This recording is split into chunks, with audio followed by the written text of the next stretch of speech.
ต้องตามจุดประสงค์คือได้สำเร็จเห็นบุญของคนสมัยตะก่อน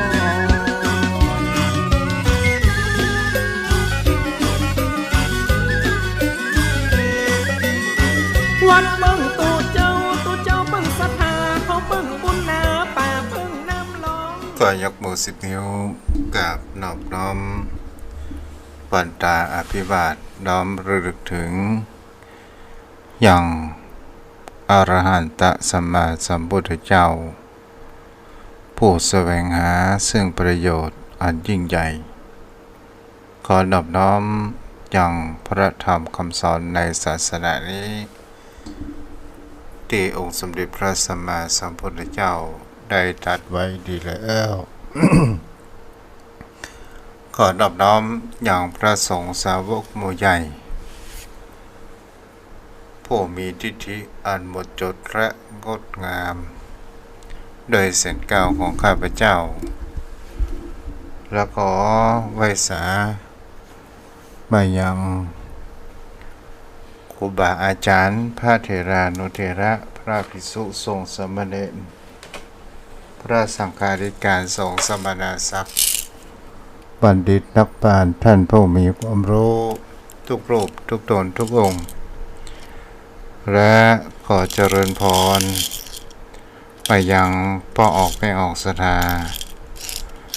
อันมีโยมพ่อโยมแม่พ่อหมอนแม่หมอนพ่ออุ้ยแม่อุ้ยปีป้าและอาท่านผู้ฟังผู้มีบุญทุกท่านที่ติดตามรับฟังธรรมะยามดึกทางสถานีวิทยุเพื่อการศึกษาพระพุทธศาสนาและวัฒนธรรม 104.5 เมกะเฮิรตซ์โดยการส่งลิงก์สัญญาณทางอินเทอร์เน็ตไปณสถานที่ตั้งสถานีวิทยุวัดไฟหินตำบลสุเทพอำเภอเมืองจังหวัดเชียงใหม่โดยความเมตตาธรรมของท่านอาจารย์พระครูสมุวิศวัตรวรกิจโจผู้อำนวยการสถานีวิทยุแห่งนี้มาด้วยดีตลอดวันนี้เป็นคืนวันพุธที่8เดือนพฤศจิกายนพุทธศักราช2566ถือว่าเป็นเดือนเกียงแรมเก้าค่ำวันนี้ก็จะได้เทศนาธรรมปริวัติธรรมพื้นเมืองล้านนาของเขาสถานญาติโยมพอออกไปออกในอาทิตย์ที่แล้วก็บ่ได้เทศก็มาโจกันในคืนวันพุธนี้วันเวลาผ่านไปเมื่อวันร้อนเมื่อคืนหนาวก็เป็นเรื่องธรรมชาติและเป็นเรื่องธรรมดา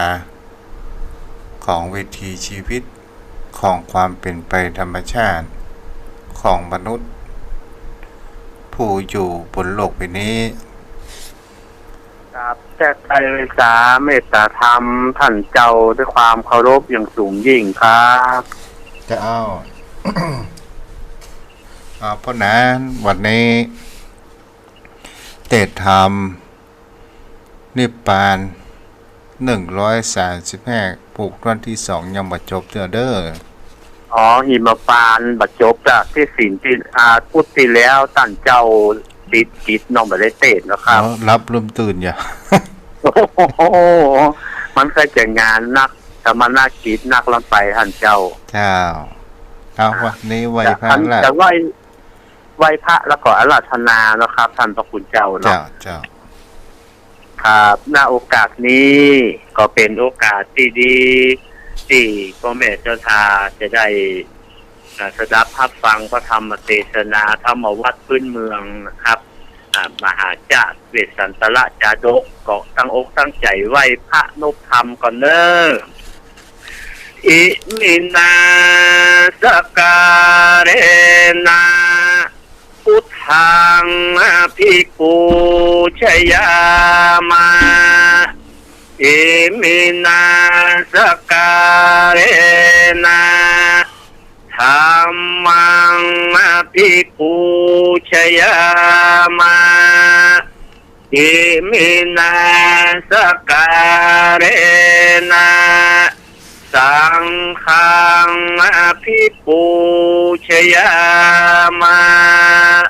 อะระหังสัมมาสัมพุทโธภควาพุทธังภคะวันตังอภิวาเทมิกราบสวากขาโตภคะวันตาธัมโมธัมมังนามัสสามิกราบสุปฏิปันโนภคะวันโตสาวกสังโฆสังฆังนามามิกราบหันธรรมยังพุทธสาภคะวันโตบุพพาคณมกรังกโรมาเสนะโมตัสสะภะคะวันโตอะระหะโตสัมมาสัมพุทธัสสะนะโมตัสสะภะคะวันโตอะระหะโตสัมมาสัมพุทธัสสะนะโม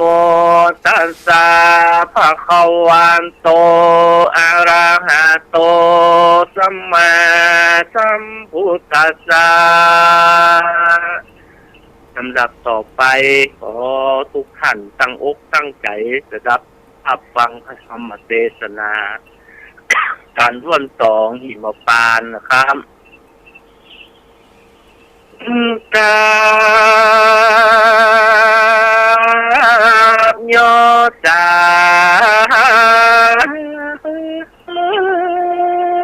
ใส่เก้าพระโยซอยทะลับพญาสปัญญูตนผ่านแถวปางมือสร้างปาละมีแล้วยอดอาญานบัดนี้ขอลูกศิษย์ผู้บ้านตนศักดิ์ใจเตสันธรรมยังหิมมาปานกันใหญ่กว้างปางมือพญาเจ้าจ้างได้ฮือจ้างเพื่อแก้วแง่งอนข่าวปอนปัจจัยนาเกลียนเป็นตาจะเป็นสันใดทวนที่ขอลูกศิษย์พระบุญมีได้เตสันแก่มูลสัทธาผู้ค้ามันมานั่งท่าอยู่ได้ฟังธรรมังอนุกรรมปิมังปัจจาราธนังกโรมาอนุโมทนากับพ่อนันเด้อครับกับไว้ตาครับธรรมเทศนากันหิมปานข่าวแล้วถึงในตอนที่พระเวสสันตระได้ประทานจ้างคือกับพราหมณ์ได้เมืองกลิงครัตวันนี้ก็มาต่อตอนที่พระเวสสันตระจะได้เข้าสู่ป่าหิมพานต์เพื่อที่จะไปบำเพ็ญเพียรบารมีเนาะนะโม ทัสสะภะคะวันโตอะระหะโตสัมมาสัมพุทธัสสะตัมมันธัมปังกาเสนโตสันทาสันธามสัมปัญโยพระพุทธเจ้าจะสำแดงอัฏฐานั้นมาแจ้งพระจึงแต่สนา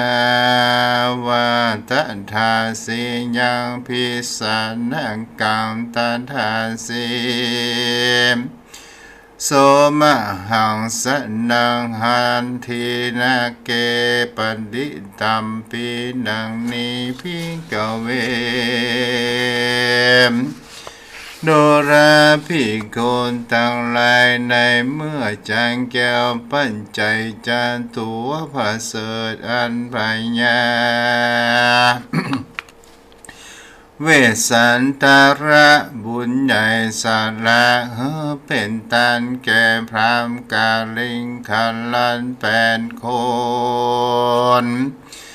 ก็บันดลแผ่นดินอันนาได้ได้240,000 โยชนะก็ร้องคือกองสนั่นหวั่นไหวไปมาอันสัจจันนันนาพิสเปิงกว่าหนังหัวปองยาวเยือกความเขือโคนคิงบานก่อนในการบันในนั้นแล ในเมื่อพร้อมมาพรามทั้งหลายคืนขี่เหนือจ้างมีหมู่คนนั้นมาเป็นบริวารเข้ามาในวิธีตั้งหลวงกลางเวียงนั้นคนทั้งหลายมากนาง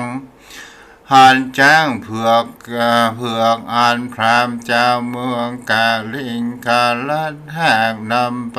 ดังงาน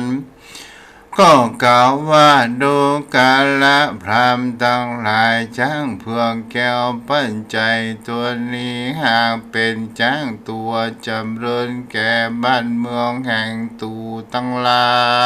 ยสู้ได้แต่ที่ได้มานั้นจะพรามทั้งหลายก็ตอบว่าคำแข็งว่าพญาเวสันตระตนใหญ่หากคือตันแก่ตูตายแล้วคือผิดกันพ้องกันยอละกุยพ้องก็สวยสะลอก็ออกหนีไปประตูเวียงหนเหนือเจ้าเมืองมวลมากอันเทวดาหากบันดลหัวเขาหัวใจกะลวดเครียดแก่โพธิสัตว์เจ้าก็ไปจุ่มนุมกันจิมกายประตูเวียคุ้มหลวงแห่งจนใจยาลานร้องเอิญเปล่าติเตียนพญาเวสันทละเป็นเกราหนในเวียงตั้งมวลก่อซ้ำเขือกยาวเยือกสัตตานตื่นเป็นเสียงอันหนึ่งอันเดียวก็โจมฟ้องร้องติเตียนโอละถึกหึกหยาบสลับไปควรพืชสะเปิงกลัวมากนักว่าเทวาคาแต่มหาราชเจ้าบัดนี้พระเวสสันตราเจ้าตนเป็นลูกตามาเบียดเบียนกรรมจัดสถานบ้านเมืองแห่งเราหูชิบหายหือเสียจ้างมงคลตัวพระเสริฐอันเกิดมาเป็นที่ปูชา แก่ลานทาปัญจาทั้งมวลดังเลือและมาสาลาเป็นตานั้นจามจางมงคลตัวนี้ประเสริฐยิ่งนักงานงอนงามตัวดังหัวลาจะโลดพากอบไปด้วยกำลังเพียรลงอาจรู้ใจยะภูมิที่เป็นแกงข้าศึกสงครามตั้งหลายวันเป็นลายจะยันยิ่งนักที่มีตัวข่าวบริสุทธิ์ยิ่งนักดังโดยเงินมีตนเต็มไปด้วยเครื่องประดับวิเศษประกอบไปด้วยร่างกันแนะอันงามบุรมวลจุงแห่งประกอบไปโดยใจมนห่างบริสุทธิ์ดุจจะดังจำมาลีกวันจำเริญใจยิ่งนางพระเวเลสันตาลาไปเป็นตานั้นจามหาลานจันเจ้าบอกกันตามเจ้าสีวิลาดังอันดังจังใส่ใจตูนี้เจ้าสีวิราชทั้งหลายเหมือนดังจังกันตามลายแก่มหาลานจันเจ้ากับตังเวสันตาลาตนเป็นลูกหือเข้าสู่เงื้อมมือแห่งเขาเปิงมีเจริญตั้งสุตตวาพยาสนใจนะเล่นได้ยินกรรมอันนั้นก็แขวดกดไปรู้ด้วยคำว่าขุนเมืองตั้งหลายขายข้าเจ้าพระเวสสันตพญาเวสสันตาลาลูกกูสันนี่แล้วจริงเก่าว่าดูกัลตันเท้าพญาอามาตนาปาและขุนเมืองตั้งหลายปัจจัยนะนิโกมบันใหญ่เมืองน้อยทั้งหลายจะชิมหายก็จุงชิบหายบ้านเมืองทั้งมวลแห่งเราแม้นจะชิบหายก็ประควรกันตามลายแก่เวสันตละตนลูกกูนั้นเตียนยอมประกอบไปโดยราชวัตรปนนิบัติในกองอันดีแต่พี่เราจะกระทำลายแก่เวสันตระลูกกูแต่ดังอันกรรมนินตาจะเกิดมีแก่กูพระองค์ยามนั้นเจ้าสีวิราชทั้งหลายได้ยินกรรมอันนั้นจึงไว้ว่ามานะหันามานาทันเต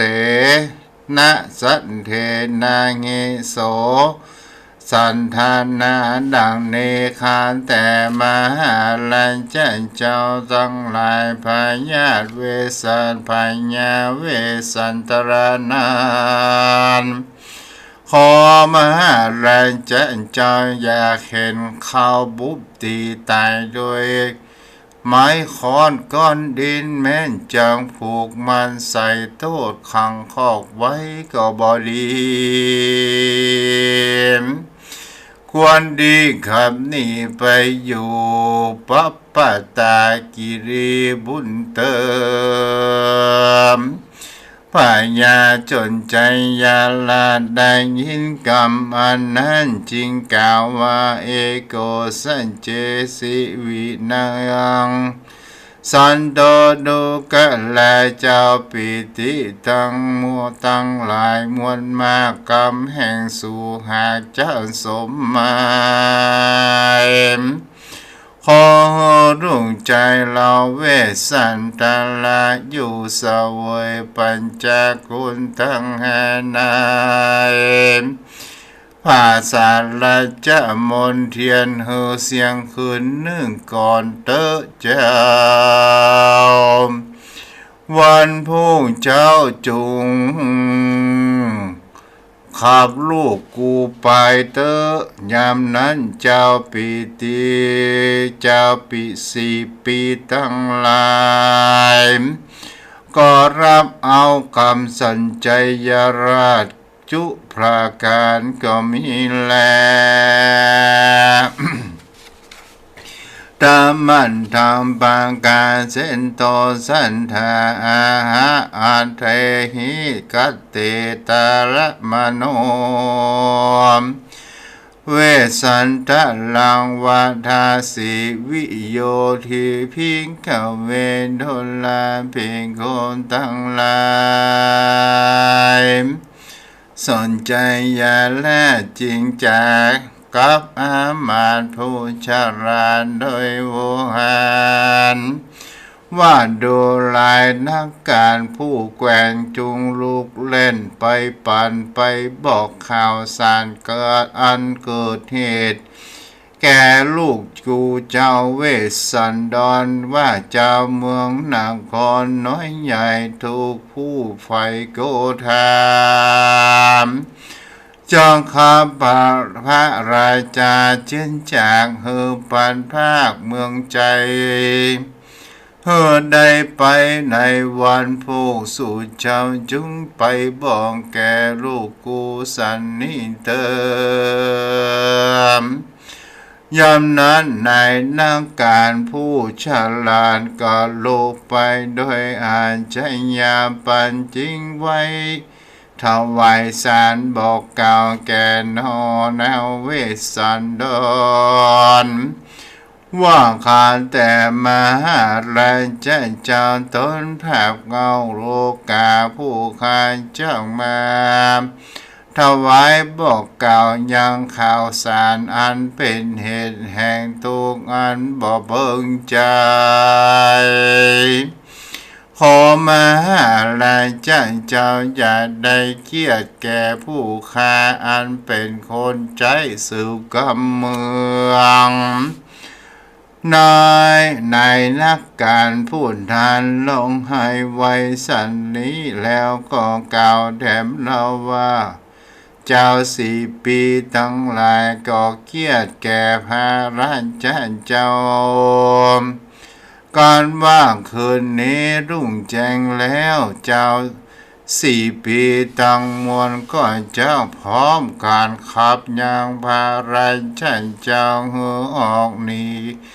จากเมืองไป มหาสันเจ้าจริงถามว่าดูแลอามาตย์เราก็มหันทุจริตกรรมอันตนได้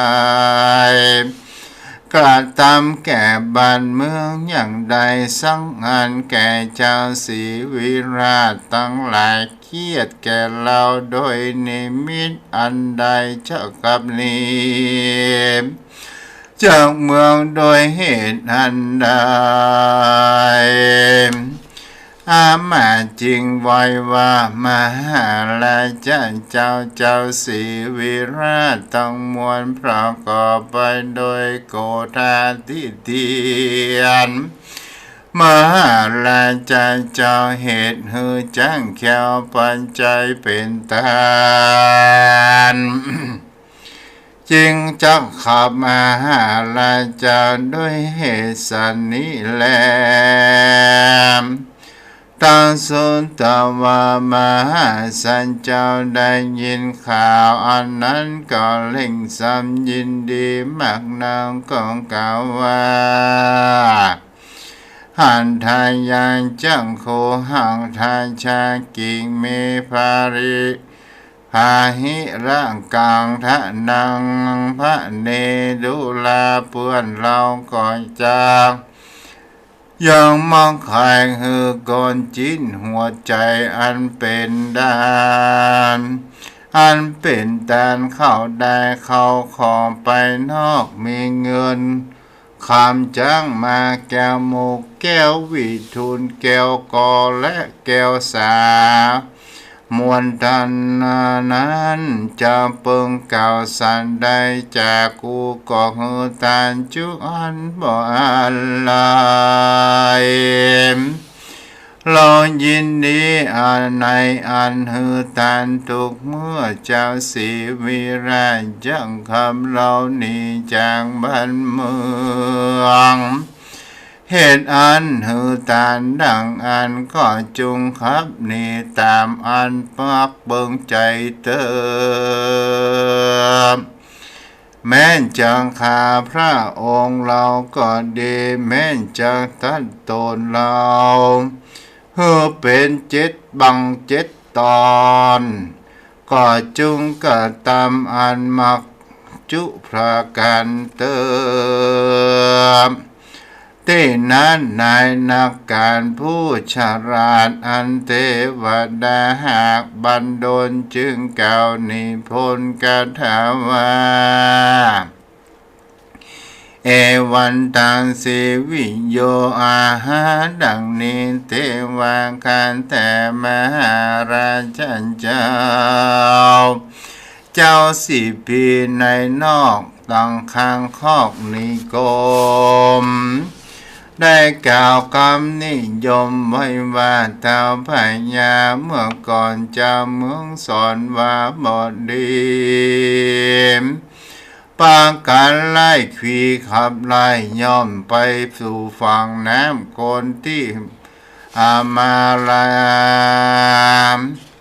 อาสลายบัพปตาคีรีวงโกฏขอพาราชันจางจงอดใจไปตามหนทางอันนั้นเติ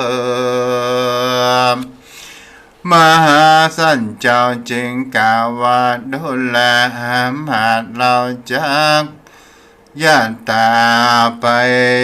ตามมังกาหนทางอันเท้าพญาได้ไปแต่ก่อนนั้นแลโดราอามาตาพญาอันพิราชบะเพณีต้านขับนี้โดยหนใดเราจะไปโดยหนนั้น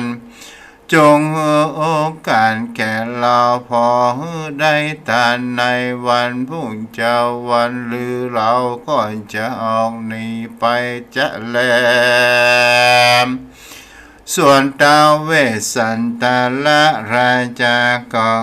หามายังเสนาผู้แกวนอันตนแต่งไว้ต่างตาว่าดุราเสนาผู้แกวนวันพรุ่งนี้เราจะมหาตานอย่างละ700 จุพราการท่านจุงแต่งนาไว้คือจางมาและแม่งาแม่งวนนมดังรถและดังรถและนางทั้งหลายขายิ่งใจใหญ่น้อยก็700 จุอันข้าวน้ำโภชนะอาหารมีหลายประการ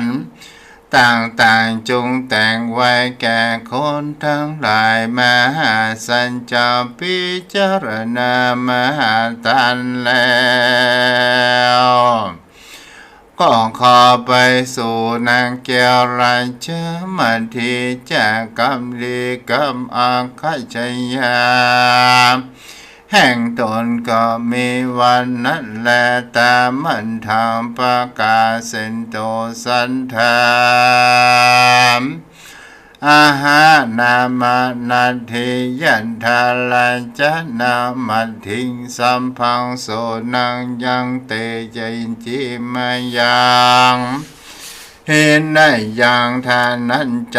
ชีวิตใจยันติดังนี้พิงกเวม ดูแลพี่คนตั้งหลายพยาเวสสันดาลาดเข้าไปสู่ภาษาแห่งนางมัททีตนพระดาภตนพระกอบไปโดยอินทีรักขณะงามจุงแห่งตาจึงแต่งกำจาวาดุลามาดีเดิมเจ้าพี่ขอของที่อันเราจะมีอันใดและก็บ่เรื่องตั้งข้าวเปลืองข้าวสารตั้งเงินคำแก้วแหวนแสนสิ่งจังมามิ่งงัวควายข้าวของหลายเรื่องแหล่ข้าวของอันนางได้แต่พ่อแม่มานางจุงฝังข้าวของนั้นไว้ในที่มันแก่ใจนางแต่เติมนางมันทีจริงไว้พาบาทไทยบุญนาว่างคันแต่มหาราชันเจ้าจังข้าเอาฝังใดไว้ที่ใดจามพาเวสพายาเวสันตาลาจิงกล่าวว่าศิลาวันเตสุเทสุทธาเสหิทานามัดทิยะทาละหังนาหิทานานังนิดูแลน้องนาวบัดทีนางจุงหือตันแก่ผู้มีสินใสสะอาดตามราชพาราชเจตนาที่เปิงแห่งสัตว์นานาในโลกผู้บ่ปนจาองค์คันตาวาสะสงสารเหมือนดังจานนี้ก็บ่มีแลเวสันตาลาจังเฮอโอกาสคำสอนจริงกล่าวกันถาว่าพุทธเตโสมาธิคะเยทะเยสิสัสุญาโดลานังมาทีนางจงมีใจคุณนาจะจอยแก่ลูกน้อยแห่งสองลาคือจะลีระกันหางามแงคำตั้งพ่อแม่พวนตนโคนใจได้และรังไฟมักใส่ใจเป็นภูมินางจงปันปัวอุปันถากอย่าลาภาคนิกายนางอย่ามองใจเติมนางมันดีโนจันนาจึงรำเปิงว่าพยาเวสันตาลาสามิกามแต่ก่อนมาบอกเคยกล่าวกำล้นลายข่าวกำเครื่องวันนี้เปิงมีเหตุเจ้าจอมเกจึงกล่าวคำบดีนางมันดีธรรมว่าเทวา ข้านี้ปกควันเก่าแต่ดีลีมเจ้ามีเหตุสันใดจริงกล่าวข้าขอรู้ข่าวกำเครื่องนั้นเติบพาเวสันตาลาจึงโอกาสกำจาวาโดลามาดีน้องลา ใจล่มฟ้าบ่มีในเจ้าสีปีในน้องดังข้างของสีแมมเขาโกดทาเครื่องเครียดเหตุกูปีเหือบจางเพื่อแก้วเป็นตานเอาเขาบันโดนตุกที่ขับหือหนีขับหือพี่หนีไก่หือภาคเมืองไปอยู่ป่าวันพรุ่งนี้พี่จะกาจังกว่าดงดันจังหือมหาตันสิ่งละตันสิ่งและร้อยก่อนคาค คอยจามภาคเมืองไปดูรานังใส่ใจน้องแก้วอันพวกนี้แล้วพี่หนึ่งบูดเดียวจางเขาดงเขียวป่าไม้ทุกยากไว้และเปิงกลัวตาทั่วคนเดียวเข้าป่าเนื้อลายลาบไปมากูพี่แน่จะรำบาเป็นไปกรรมโดยความสักกาสังกาบอดลางจะได้หันนาโสภาน้องปีปล่อยจันตายเสียที่ในดงแร่แนมนางมาดีจริงกาจึงจะกล่าวกับนอนเนาผัวตนว่าข้าแต่นอนทศพลเจ้าปีกรรมอันนี้จำเริญใจเจ็บแสบนายแก่ข้าพระเจ้าฟ้าจากลาลุงเต้าเมียตนเข้าสู่ดอยดงป่าไม้บ่ใจจารีตประเพณี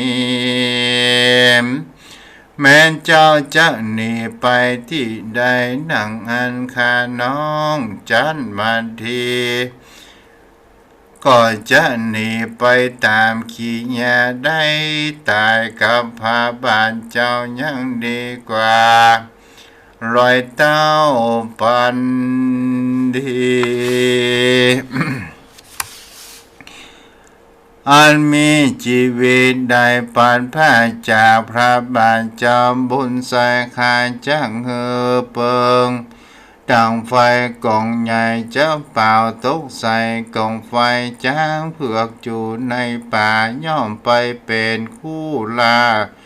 โดยจังสันใดก็ดีและข้ามาทีก็จะเอาลูกสองสรีไปเป็นเพื่อนเขาดันเถื่อนตัวไปบ่พระบัวขายจากเสียงตนบ่ยากบ่รำบากกำคาดีลีนางมาทีกล่าวเต้านั้นแล้วนางแก้วจริงพรรณนาปาหิมาปานโดยพระการเหมือนดังตนได้หันแต่ก่อนเจ้าจริงพรการถาวาอิเมกุมาเลปัสสันโตมัจจุเกปิญญาปานิเนดังนี้ข้าแต่มหาราชเจ้ากันเจ้าได้หันลุงเตาลาสังสองอันตันตะลงดอกไม้ฟ้อนขับเล่นสู่ไกลศาลายามนั้นพายาลาใจจังหายตุงโศกอันวิประโยคจากเมืองไปจางหันจังสานจากได้หันจังสานตัวพระเสริฐอันได้เกิดมาดีกับองค์ตัวแม่อายุแก่ใด60 ขวบเขาจึงจึงถอยเท่าลอยลาอันเตือนไปแม่ตนเดียวในดงเขียวป่าไม้อันร้องไห้แสนสะเทือนดังเสียงนกเขียนดังมีกองดงดอนทั้งกินเลือดละหลอนเล่นลงตาแหลมอันมีชื่อว่าปัญจมาลีจะได้หานนนตีไหลแม่อันไหลแม่แต่ดงโดยเราจากได้ยินเสียงนกเก้าเขาและนกเก้าแยกอันร้องแขกหาการจะได้ยินเสียงมีนั้นแห่งราชาสีแห่งเสือโคง ร้องเสียงส่งไปไกลและจ้างไพกาทิ้งดง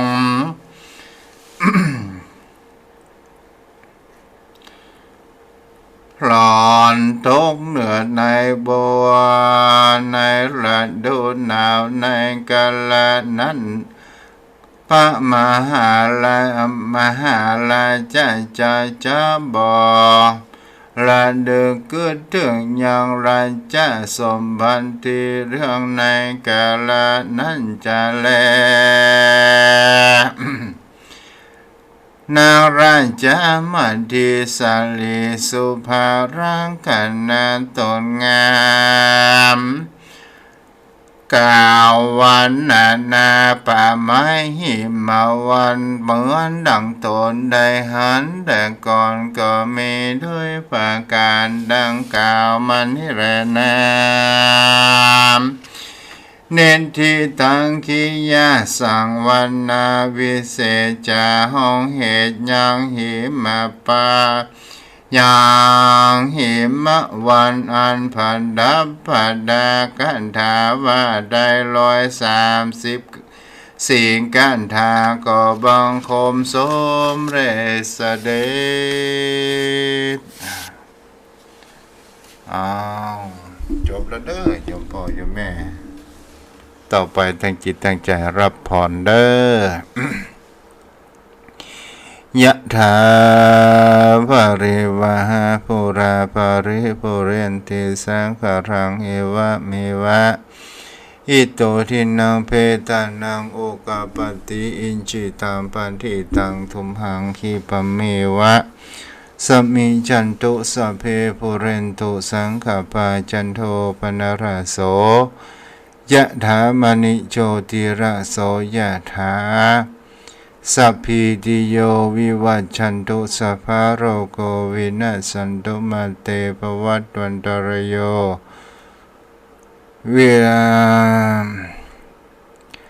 วันตรโยติคายภาวะอาภิวาทนาสีริสานิจังพุทธาปัจจายโนจตารโอธรรมาวัฏันติอายุวันโนสุขังภรังภวะตุสัพพะมังคลังรักขันตุสัพพะเทวตาสัพพะพุทธานุภาเวนะสัทธาสุธีภวันตุเตภวะตุสัพพะมังคลังรักขันตุสัพพะเทวตาสัพพะธัมมานุภาเวนะสัทธาโสธีภวันตุเตภวะตุสัพพะมังคลังรักขันตุสัพพะเทวตาสัพพะสังฆานุภาเวนะสัทธาโสธีภวันตุเตวันนี้ก็ได้เทศนาธรรมพระเวสสันตระซึ่งเป็นจาสุดท้ายขององค์สมเด็จพระสัมมาสัมพุทธเจ้าข้างเป็นพระเวสสันดรในวันนี้ก็ขออนุโมทนากับสถาญาติโยมพี่น้องที่ได้รับฟังกัน ใน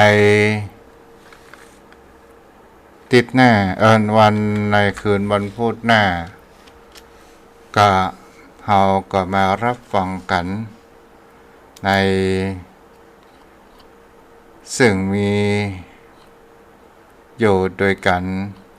13กันสัตย์นายญาติโยมพี่น้องที่เราจะได้รับฟังธรรมเทศนากันในกันที่3นั้นก็คือเป็นการที่3ก็คือธนกัน209พระคาถาเกี่ยวกับพระเวสสันตระเสด็จออกจากพระนคร4 ปีและก็ได้บริจาคอย่างมหาทานศรัทธาญาติโยมพี่น้องก็รอติดตามรับฟังกันว่าพระองค์นั้นจะได้เข้าสู่ป่าหิมพานต์จะเจอ อุปสรรคปัญหาอันยังพ้องในเนื้อธรรมมหาจารย์การที่สองนี้ก็มีคติธรรมเพื่อศรัทธาญาติโยมได้รับฟังกันซึ่งพอมีเวลาอยู่จะเห็นว่าเปิ้นฮ้องว่าคนเฮานั้นถึงจะเป็นเจ้าฟ้ามหากษัตริย์ถึงจะเป็นคนอย่างดีมีจนอย่างใดก็ตามก็จะต้องมีความพัดพรากอันเป็นของที่รักเหมือนกับพระเวสสันตระพระเวสสันดรจังได้ต้องพัดพรากจากเมืองซึ่งอันเป็นที่รักจากพ่อจากแม่ไปสู่เมืองหิมพานต์ก็ด้วยเหตุผลว่าพระองค์นั้นได้ฮือทานมหาทานฮือจ้างแก่หมู่พราหมณ์ทั้ง8ในเมืองกลิงกรัตผู้มาขอจากเมืองกลิงกรัตก็ด้วยเหตุที่ว่าฝนบ่ตกตามต้องฤดูกาลจ้างปัจจัยนาเคนของพระเวสสันตระนี้เป็นจ้างมงคลเป็นจ้างเผือกถ้าอยู่โหนแห่งโหนตำบลใดก็ตามในเมืองใดก็ตามฝนก็จะตกต่อฝนจะตกตามถูกต้องตามฤดูกาลอันนี้ก็เป็นสิ่งที่เราจะหาแถมประการหนึ่งว่าถึงจะเป็นเจ้าฟ้ามหากษัตริย์แต่ก็อยู่ในเคารพในกฎเกณฑ์ของบ้านของเมืองก็คือเจ้าเมือง4 ปีทั้งหลายเมื่อหารพราหมณ์ทั้ง8จะเอาจ้างจากเมือง4 ปีนี้ไปสู่เมืองกลิงกรัตก็จะหันได้ว่าเจ้าเมืองทั้งหลายหันแล้วก็มีความขุ่นเคืองที่พราหมณ์ทั้งหลายก็ได้ถามพราหมณ์ทั้ง8ว่าสู่เขาเจ้านี่ได้จ้างปัจจัยนาเคนนี่มาจากไผหมู่พราหมณ์ก็บอกว่าข้าได้มาจากพระเวสสันตระเจ้าที่ได้ประทานให้กับผู้ข้าทั้งหลายศรัทธาญาติโยมในตอนนี้เราจะหาแห่งประการหนึ่งว่าเจ้าเมือง4 ปีเกิดแห่งความยึดมั่นถือมั่นในแห่งคำว่าจ้างปัจจัยนาเคนเป็นจ้างมงคลคู่บารมีคู่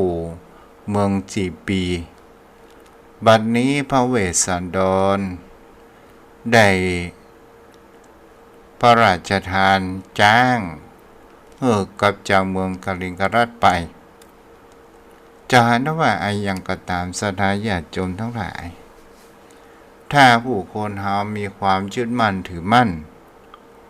ว่าของสิ่งนั้นเป็นของเฮาสุดท้ายไอ้ยังก็ตามถ้ามันบ่แจ้ของเฮาถึงมันอยู่ใกล้ตัวเฮามันก็บ่แจ้ได้ของเป็นของเฮาถ้าเฮาบ่ยึดมั่นถือมั่นเจ้าเมือง10 ปีก็คงจะบังคับพระเวสสันตระเจ้าออกจากเมืองนั้นไปเหตุโกลาหลนี้เกิดขึ้นก็เพราะว่าคนเฮานั้นยึดมั่นถือมั่นในสิ่งที่เฮาหาแล้วว่าจางนั้นเป็นของเฮาของหมู่เฮาของเมืองเฮาศรัทธาญาติโยมทั้งหลายก็เลยมีความโกรธเกลียดกับพระเวสสันตระเจ้าก็ก่อให้เกิดแห่งความเดือดร้อนต่างๆนานาเฮาก็เรามาดูว่าความยึดมั่นถือมั่นว่าตนตัวของเฮาแท้ที่จริงแล้วไอ้ยังก็ตามแม้แต่ร่างกายของเฮาที่เฮายึดมั่นถือมั่นว่าเป็นตนตัวของเฮา ถ้าเฮาลองมาคิดคึดไต่ตองหู้ดี พิจารณาโดยปัญญาอันมีแห่งความเยียบคายเฮาจะหันได้ว่าถ้าว่ามันเป็นของเฮาคงจะเอานำพาไปในภพภูมิข้างหน้านั้นได้ตอนสุดท้ายถึงเฮาจะรักแสนรักถึงเฮาจะฮื้อความฟูมฟักเลี้ยงดูมันขนาดไหนตอนสุดท้ายเฮาก็จะต้องคืนฮื้อกับธรรมชาติเช่นเดียวกันที่เฮายึดมั่นถือมั่นเหมือนกับชาวจีปียึดมั่นถือมั่นในจ้างปัจจัยนาเขนนี้เองตอนสุดท้ายก็ต้องมีความเดือดร้อนเพราะว่าความยึดมั่นถือมั่นในปัจจัยจ้างปัจจัยนาเขนที่พระเวสสันตรเจ้าได้ประทานเนื้อจากเมืองกลิงคลัดอันนี้ก็เป็นสิ่งที่มีเป็นปริศนาธรรมโยมพ่อโยมแม่ท่านผู้ฟังได้รับทราบได้ฟังกันและก็พิจารณาไปคืนวันนี้ก็ขออนุโมทนากับคุณโยมกันทิกาที่รับฟังอยู่ตลอดจนถึงโยมพ่อโยมแม่ที่รับเด็กรอฟังทุกเจ้าก็ขออนุโมทนาบุญตัวเนาะเอาละโยมพ่อโยมแม่ก่อนนอนเราจะมาไหว้พระและแผ่เมตตากันเด้อวันคืนวันพุธนี่เว้นตังโทรศัพท์ก่อนเนาะวันพรุ่งเป็นแรงกับมาปะกันใหม่สดายอย่าโจมเอาละตั้งจิตตั้งใจน้อมระลึกถึงอย่างองค์สมเด็จพระสัมมาสัมพุทธเจ้าซึ่งมีตัวแทนองค์สมเด็จพระสัมมาสัมพุทธเจ้าก็คือองค์พุทธปฏิมาพระประธานและจะน้อมระลึกถึงอย่างอันเป็นหลักธรรมคำสอนขององค์สมเด็จพระสัมมาสัมพุทธเจ้าตลอดจนถึงพระสงฆ์สาวกโดยจิตโดยใจอ่อนน้อมน้อมเฮากับพระพร้อมกันเนาะกราบหนึ่งกราบสองกราบสามต่อไปไหว้พระพร้อมกันเด้อโยมพ่อโยมแม่ท่านผู้ฟังอะระหังสัมมาสัมพุทโธภควา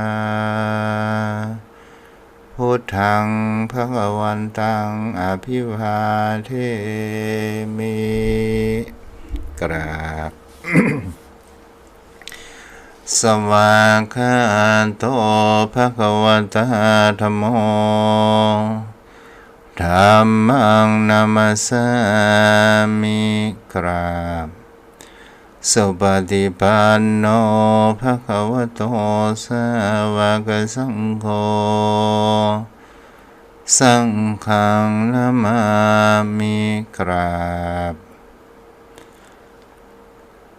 หันธรรมยังพุทธัสสะภะคะวันโตปุพพะนะมะกะรังกะโลมาเสนะโมตัสสะภะคะวะโตอะระหะโตสัมมาสัมพุทธัสสะ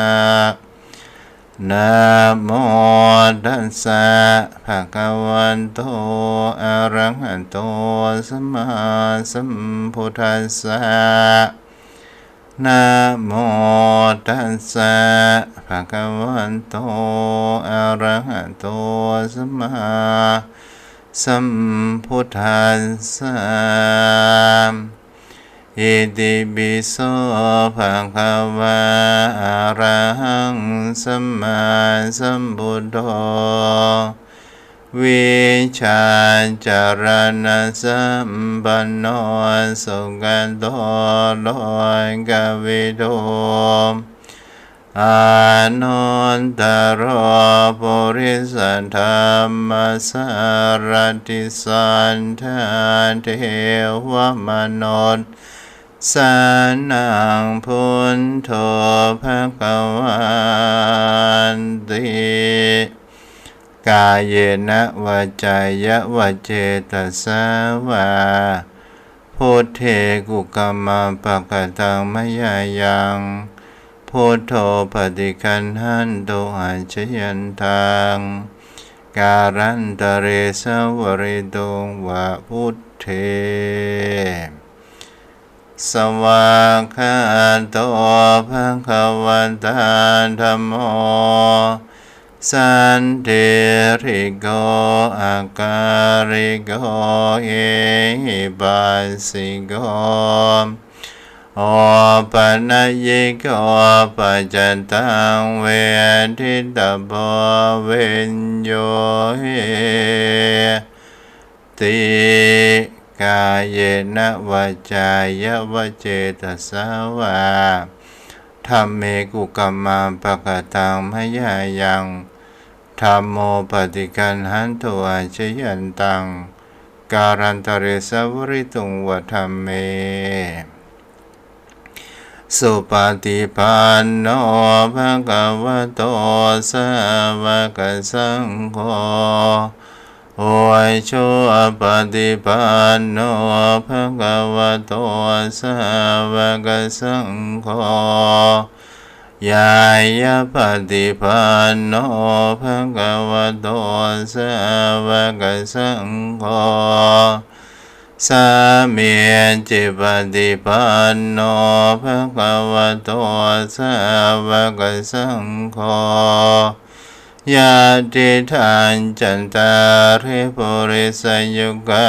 นิอัตถปุริสปุกราเอสาภะคะวะโตสาวกสังโฆอาหุนายโยปาหุนายโยทังกินายโยอัญจริงกรณิโยอานนตรามปุญญเขนตังโลกัสสะติกายเยนะวาจายะวเจตสาวาสังเขกุกัมมังปะกตังมยายังสังโฆปฏิคันหันโตอัญชยันตังการันตเรสาวริตุงวะสังเข ต่อไปกล่าวคำแผ่เมตตาเด้อ ข้าพเจ้าขอตั้งจิตอุทิศผลบุญกุศลนี้แผ่ไปให้ไพศาลถึงมารดาปิดาครูบาอาจารย์ทั้งลูกหลานญาติมิตรสนิทกันทั้งคนเคยร่วมกันงานกันมาทั้งเจ้ากรรมในายเวรเทพเทวันขอให้ท่านมีส่วนได้ผลบุญนี้เถิดนันรับฝันดีเทวดาคุ้มครองบุญรักษาอายุวโนสุขังพลังน้าป่าพึ่งน้ำลองสัตหาบ่ฮือใดอ้อมบ่มีภัยสอดส่องดูวัดทุ่งป่าเพชรเลยเป็นวัดร้างกลายเป็นวัดห่างไผบะเยเสบ่มีภัยจะมาเต้นมาแหน่บ่มีคนดูแลช่วยพอ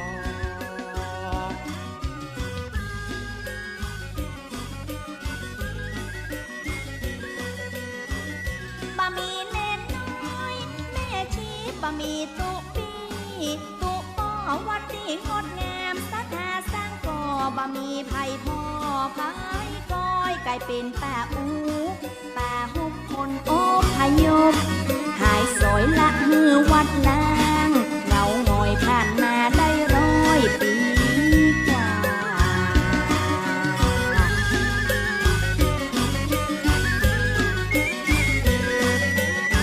หลังจากบ้านเมืองสงบสงครามคนแป่งบ้านหิวโดยห่างป่าผู้คนหลายแต่หลายว่ามาตั้งหมู่บ้านชุมชนซ้ำเป็นทุ่งนาล้อมเขตทำการเกษตรพืชผลกลายเป็นหมู่บ้านชุมชนอยู่กินตามธรรมมะงะชา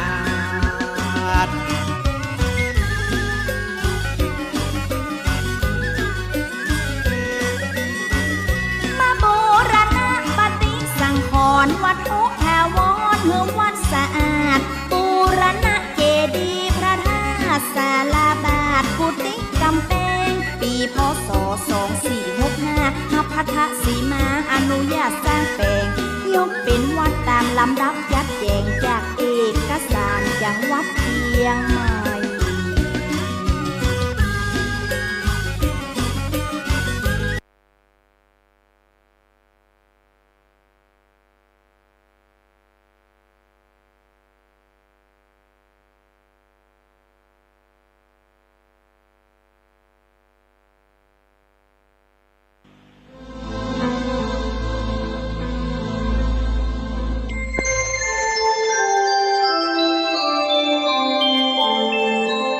ขณะนี้ท่านกำลังฟังสถานีวิทยุกระจายเสียง FM 104.5 เมกะเฮิรตซ์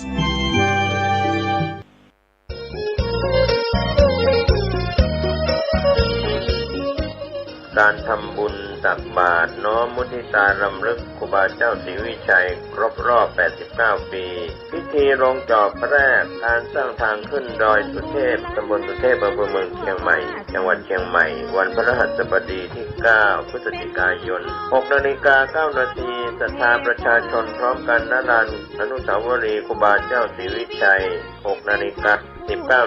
ประธานโดยท่านผู้ว่าราชการจังหวัดเชียงใหม่ถวายเครื่องสักการะครูบาเจ้าศรีวิชัยถวายเครื่องสักการะเจ้าแก้วนวรัตน์พระครูปัญญาสังฆการผู้ช่วยเจ้าอาวาสวัดศรีโสดาพระอารามหลวงนำกล่าวทำถวายเครื่องสักการะครูบาเจ้าศรีวิชัยพร้อมโยงข้าวบาตร 6:29 น.พิธีทำบุญตักบาตรรำลึกมุทิตาครูบาเจ้าศรีวิชัยกับพระภิกษุสามเณร219 รูป 7:29 น.ประธานโดยท่านผู้ว่าราชการจังหวัดเชียงใหม่พระสงฆ์เจริญพุทธมนต์พระธรรมเสนาบดีประธานฝ่ายสงฆ์กล่าวสัมโมทนียกถาเทิดเกียรติคุณครูบาเจ้าศรีวิชัยผู้ว่าราชการจังหวัดเชียงใหม่ประธานฝ่ายคฤหัสถ์กล่าวพบปะศรัทธาประชาชนตามอัธยาศัยกล่าวคำถวายภัตตาหารถวายเครื่องทายทานพระสงฆ์อนุโมทนาแผ่เมตตาวันทาราภะถวายภัตตาหารเช้าแด่พระสงฆ์ในพิธีณลานอนุสาวรีย์ครูบาเจ้าศรีวิชัย 9 นาฬิกาผู้ว่าราชการจังหวัดเชียงใหม่กล่าวเปิดโครงการสักการะครูบารักษาห้วยแก้วท่านสิริพรสิริโสดาผู้อำนวยการสำนักงานคุมประพฤติจังหวัดเชียงใหม่กล่าวรายงานวัตถุประสงค์ของโครงการผู้ว่าราชการจังหวัดเชียงใหม่กล่าวให้โอวาทสมาชิกผู้ถูกคุมเจ้าหน้าที่สำนักงานคุมประพฤติจังหวัดเชียงใหม่อาสาสมัครคุมประพฤติจังหวัดเชียงใหม่นำสมาชิกผู้ถูกคุม70 คนออกบริการสังคมพัฒนาทำความสะอาดรอบอนุสาวรีย์ครูบาเจ้าศรีวิชัยและนำตกห้วยแก้วตามโครงการสักการะครูบารักษาห้วยแก้วเป็นเสร็จพิธีอย่าลืมงานทำบุญตักบาตรน้อมรำลึกครูบาเจ้าศรีวิชัยครบ 89 ปีที่ลงจอบแรกสร้างทางขึ้นดอยสุเทพอำเภอเมืองเชียงใหม่จังหวัดเชียงใหม่พฤหัสบดีที่ 9 พฤศจิกายนช่วงเช้า 6 นาฬิกาเป็นต้นไปเชิญท่านร่วมงานนี้โดยพร้อมเพรียงกันขึ้นไปถึงจะได้ถึงจะปักเตาไฟขึ้นไปง่าย